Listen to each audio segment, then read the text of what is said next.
আসসালামু আলাইকুম প্রবাসী ভাই বন্ধুরা, যে যেখান থেকে দেখতেছেন আশা করি ভালো আছেন।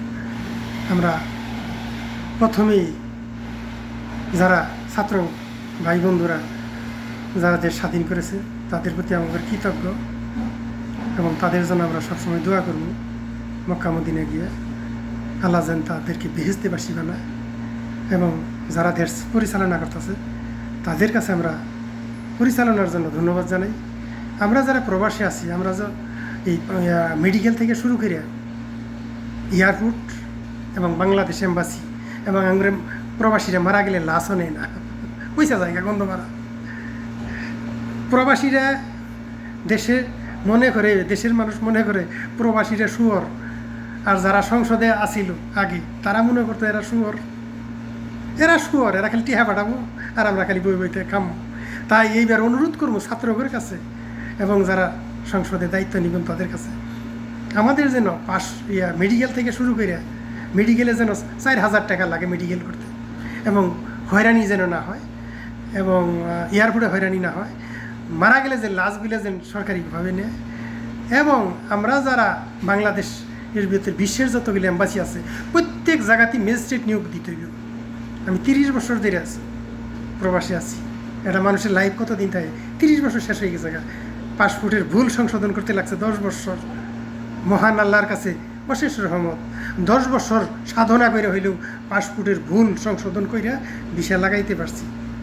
আর যদি একটু সহযোগিতা করতো, খালি যদি একটু সহযোগিতা করতো বাংলাদেশ এম্বাসি, আমার পেপারগুলো যদি তারা নিত, গ্রহণ করত, আমি পাসপোর্টটা এখানে পাই যাইতাম গা, আর 3 মাসের ভিতর আমি ভিসা লাগাইতে পারতাম।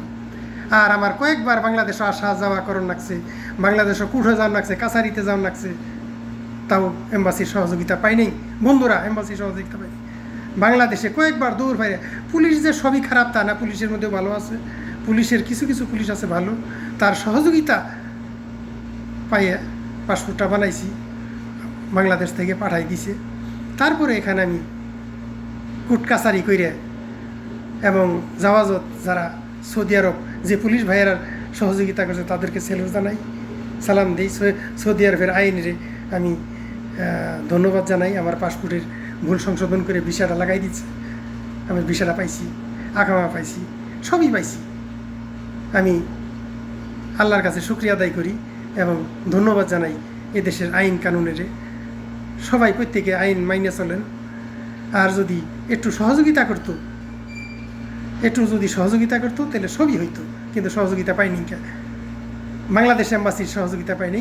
তাই দেশে যারা আছে এখন বর্তমান, আমরা অনুরোধ করবো, আত্মধর্ম পায়ে ধর্ম, এই যে এম্বাসির যারা টিহার পাহাড় করাইছে 1 বছরের বেশি যেন এম্বাসির পুরা স্টাফগুলির পরিবর্তন করার জন্য প্রতি বছর একটা যেন পুরান লোক না থাকে।